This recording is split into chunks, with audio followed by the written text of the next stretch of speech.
नमस्कार. दिष्टी मीडिया प्रस्तुत प्रॉस्पर मनीमार्ट प्रायोजित मनस्विता दीपोत्सव कर्तृत्वाचा या सिरीजच्या आजच्या पहिल्या भागात मी रुपाली विरकर तुम्हा सर्वांचं मनापासून स्वागत करते.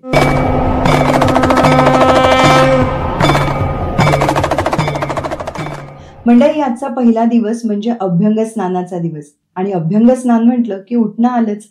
खरं तर आपण भारतीय आणि आयुर्वेद यांचं जे नातं आहे ना, ते फार जुनं आहे आणि त्याचं महत्व देखील खूप आहे.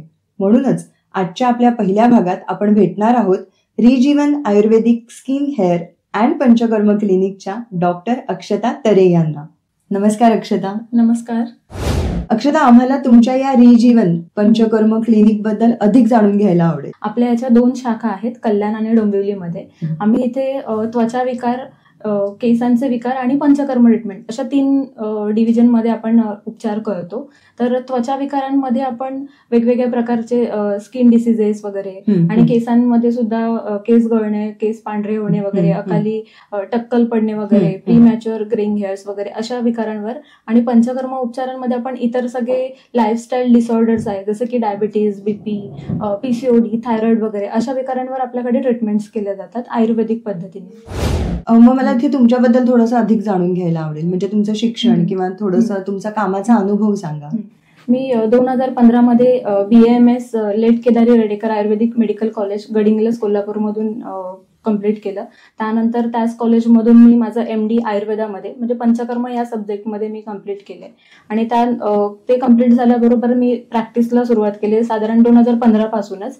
आणि ते प्रॅक्टिस करत असतानाच आंबिवलीमध्ये सगळ्यात माझं फर्स्ट क्लिनिक होतं. तिकडे कोणत्या साली? 2015 पासून ते 18 पर्यंत 3 वर्ष मी आंबिवली इथे माझं एक स्वतःचं फक्त पंचकर्म एक सेंटर सुरू होतं. आणि त्यानंतर मला हळूहळू जसजसे वेगवेगळ्या प्रकारचे पेशंट्स माझ्याकडे यायला लागले, त्वचेच्या विकारांचे आणि इतर डिसीजेसचे सुद्धा. पण मला प्रॅक्टिसमध्ये स्किन डिसीजवर रिझल्ट खूप छान मिळाला, लोकांचा प्रतिसाद पण चांगला आला. तेव्हा ठरवलं की आपण या क्षेत्रात वळूयात, म्हणजे स्पेशलायझेशन याच्यामध्ये करू. मग त्यानंतर मी काही सर्च केलं, काही डिप्लोमा कोर्सेस वगैरे केले. मग त्यात मग आयुर्वेदातूनच पण आपल्याला जायचंय, याच्यानुसार मी आयुर्वेदिक कॉस्मेटॉलॉजी, आयुर्वेदिक ट्रायकोलॉजी असे काही कोर्सेस सर्च केले आणि ते कोर्स केले. मग त्यानंतर मग आम्ही म्हटलं की आता गावातून थोडं जरा बाहेर शहरात जाऊयात. मग कल्याणमध्ये आम्ही सेकंड ब्रांच स्टार्ट केली आमची, म्हणजे पूर्ण शिफ्ट केलं क्लिनिक कल्याणमध्ये. कल्याणमध्ये साधारण आम्ही 18, 19, 20 मध्ये 3 वर्ष तिकडे चांगला आम्हाला प्रतिसाद आल्यानंतर माझ्याकडे खूप दुरून पेशंट येत होते, म्हणजे डोंबिवलीवरून सुद्धा, कसारा, नवी मुंबई वगैरे साईडने. त्यानंतर ठरवलं की अजून एक नेक्स्ट ब्रांच आपण करूयात.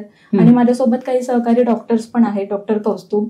म्हटलं मग आपण एक डिवाइड करून अजून आपली ब्रांच हे करूयात, म्हणजे लोकांना पण त्याची चांगली सुविधा घेता येईल. मग आम्ही डोंबिवलीमध्ये आमची नेक्स्ट ब्रांच स्टार्ट केली. मग सध्या आता आमच्या कल्याण आणि डोंबिवलीमध्ये असं दोन्ही ठिकाणी 2 ब्रांचेस आहेत. आणि त्यामध्ये आम्ही खूप चांगल्या पद्धतीने उपचार करतो आणि आयुर्वेदासोबतच आम्ही ऍडव्हान्स ट्रीटमेंट सुद्धा करतो. हल्ली आपण असं बघतो की अनेक ठिकाणी हे पंचकर्म क्लिनिक्स किंवा त्या पद्धतीच्या सेवा देणारी सेंटर्स आपल्याला पाहायला मिळतात.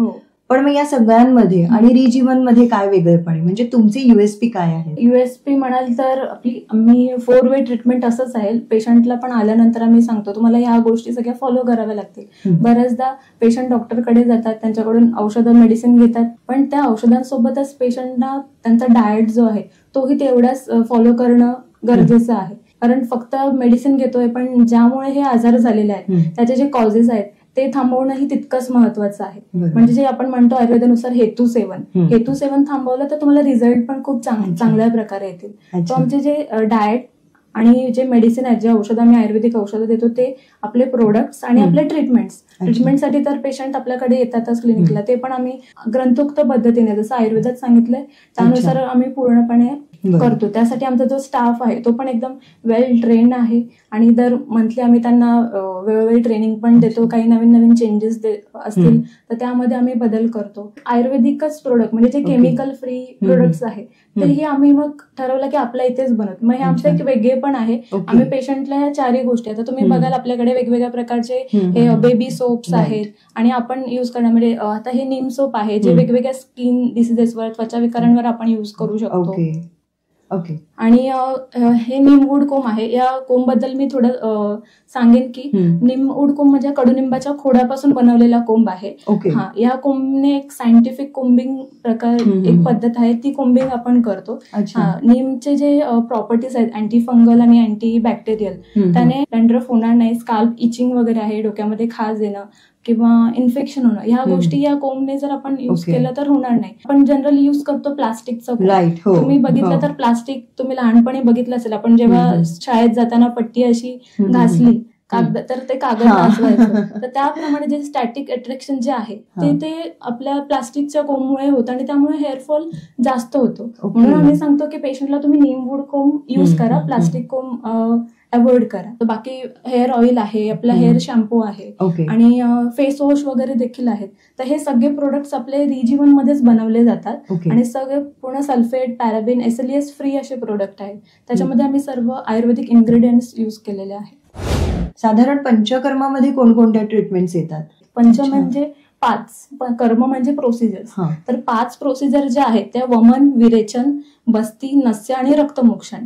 आणि या 5 पंचकर्मांना आयुर्वेदात शोधन क्रिया म्हटलं जातं. शोधन म्हणजे शरीर शुद्धीसाठी, आपल्या बॉडीमध्ये जे सगळे टॉक्झिन्स आहेत, विषद्रव्य आहेत, ते शरीराबाहेर काढण्यासाठी हे पंचकर्म केलं जातं. वमन जे आहे, वमन हे कफज विकारांवर, पित्तज विकारांवर, म्हणजे त्वचेचे विकार असतील, अस्थमा, दमा, PCOD, थायरॉइड, यासाठी आपण वमन कर्म करतो. तर वमन म्हणजे एमेसिस म्हणजे वॉमिटिंगद्वारे, म्हणजे मुखावाटे दोष शरीराबाहेर काढले जाणे. विरेचन म्हणजे जुलाबा वाटे दोष बाहेर काढले जाते, म्हणजे आपण जवळच्या मार्गाने तेथील दोष बाहेर काढतो. तसंच वातज विकारांवर आपण करतो बस्ती, म्हणजे एनिमा, मेडिकेटेड औषधी द्रव्यांचा, मेडिकेटेड ऑइलने किंवा मेडिकेटेड जे डिकॉक्शन काढे आहेत त्या काढ्यांद्वारे आपण गुदमार्गावाटे नळीद्वारे काही औषधी द्रव्ये शरीरात प्रवेशित केली जातात आणि ते त्यानंतर बस्ती दिली जाते. ते वातज विकारांवर म्हणजे संधिवात, आमवात अशा विकारांवर त्याची ट्रीटमेंट आहे. शरीराचा जो खालचा भाग सांगितला की वातज विकार, पोटाचे विकार, पण जर उर्ध्वजत्रुगत जे विकार आहेत आपले, म्हणजे डोळे, कान, नाक,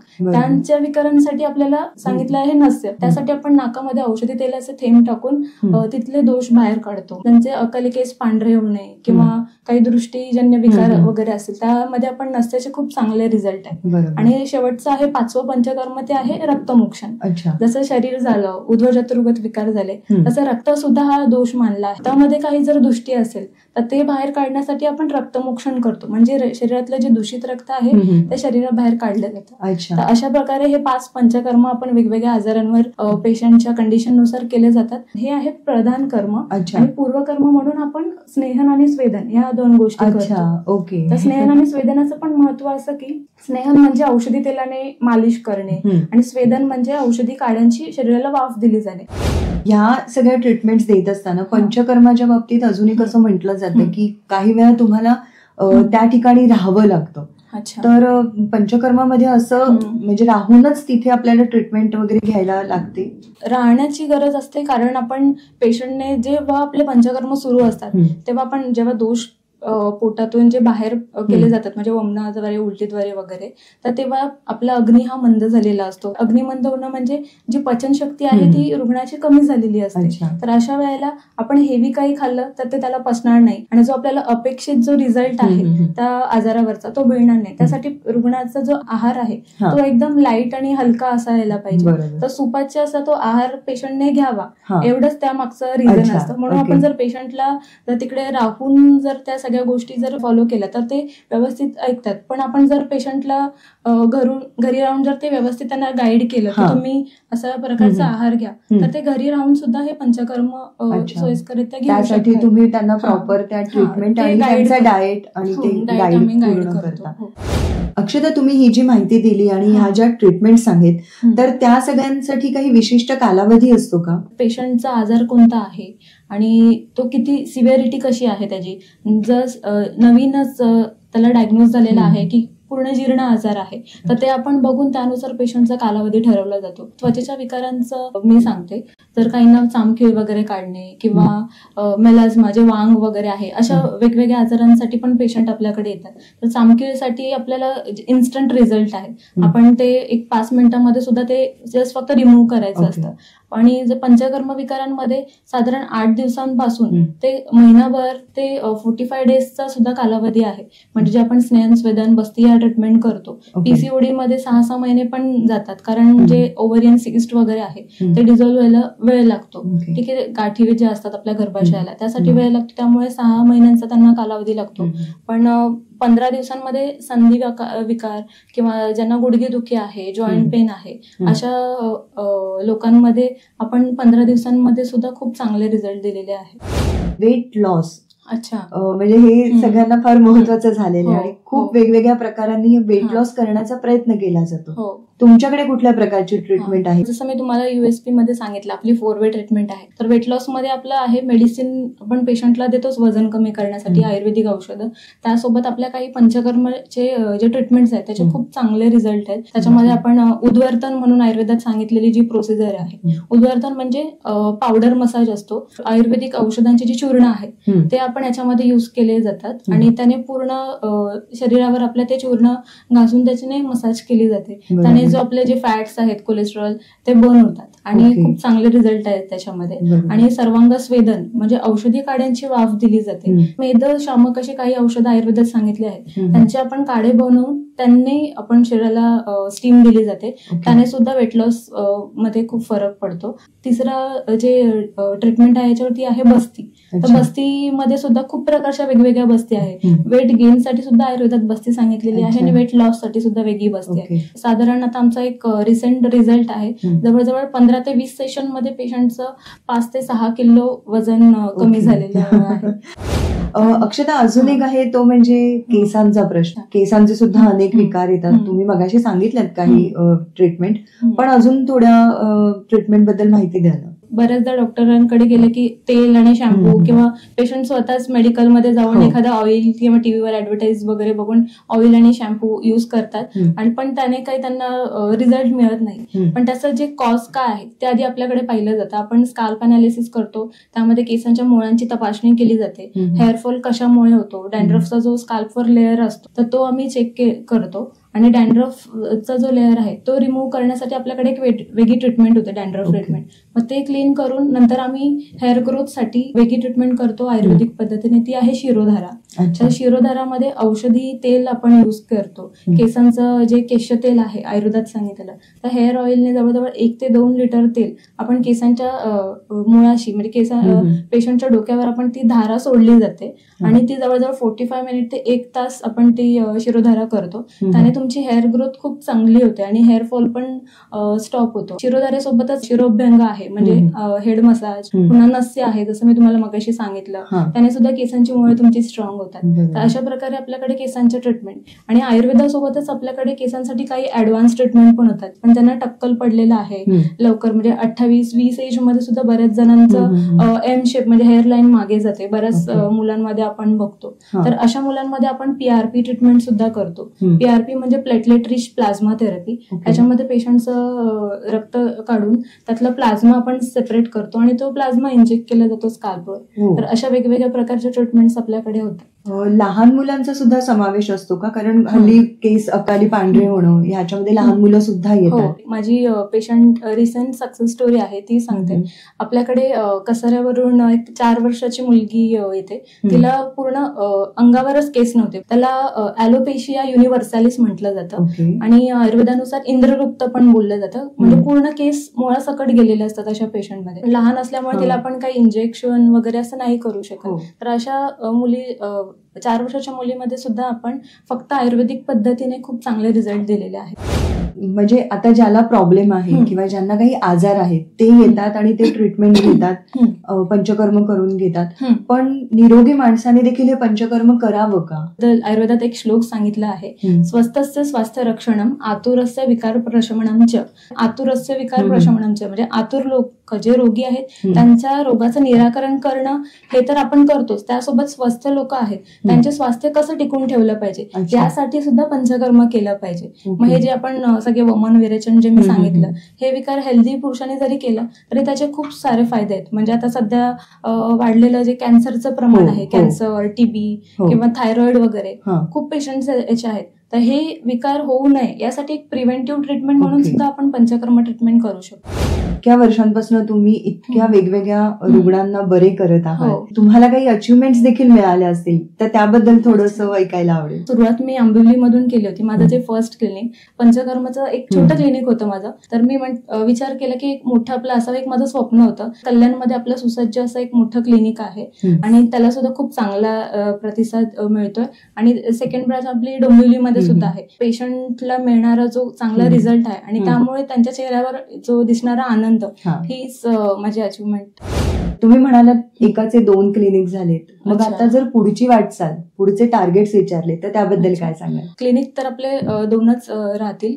तर प्रत्येक व्यक्ती हे केस आणि त्वचेच्या संदर्भात एक थोडं त्यांना कॉन्शियसच असतात. प्रत्येकाला वाटतं की आपले केस चांगले असावे, फेस चेहरा आपला चांगला असावा, म्हणजे सावळा रंग असेल तरी चालेल पण ती त्वचा निरोगी असायला हवी. तर तसे प्रत्येक जण जे शॅम्पू, ऑइल किंवा फेस वॉश यूज करतात, माझं टार्गेट असं आहे की प्रत्येक घराघरामध्ये केमिकल फ्री प्रोडक्ट्स वापरले गेले पाहिजे. ते आपल्या रिजीवन मध्ये अवेलेबल आहेत, तर ते सगळेजण तुम्ही युज करू शकता. आपल्याला वेळेचं बंधन असल्यामुळे आज आपण हा विषय इथे आवरता घेतोय, पण तरी जाता जाता आज दिवाळी आहे, आपले सगळे व्ह्युअर्स आहेत, तर या व्ह्युअर्सना तुम्ही काय सांगू इच्छिता? व्ह्युअर्सना एक सांगेन मी की दिवाळीमध्ये आपण जे अभ्यंग स्नान करतो, तर अभ्यंगाचं सुद्धा आयुर्वेदामध्ये खूप महत्व दिलेलं आहे. तर त्यानुसार अभ्यंग हे दिनचर्येमध्ये सांगितलेलं आहे.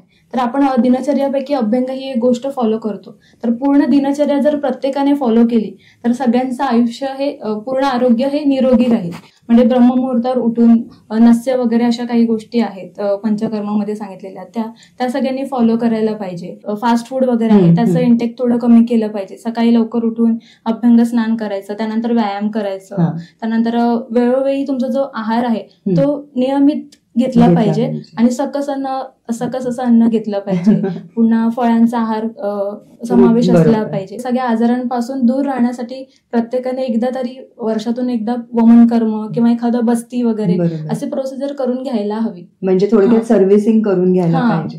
आपल्या शरीराचं सर्व्हिसिंग तुम्हाला करून घ्यायचं असेल आणि निरोगी राहायचं असेल तर रिजीवनला नक्की भेट द्यायला हवी. अक्षता, तुम्ही आज इथे आलात आणि इतक्या छान विषयाबद्दल इतकी छान माहिती सांगितली, त्याबद्दल खरंच तुमचे मनापासून धन्यवाद.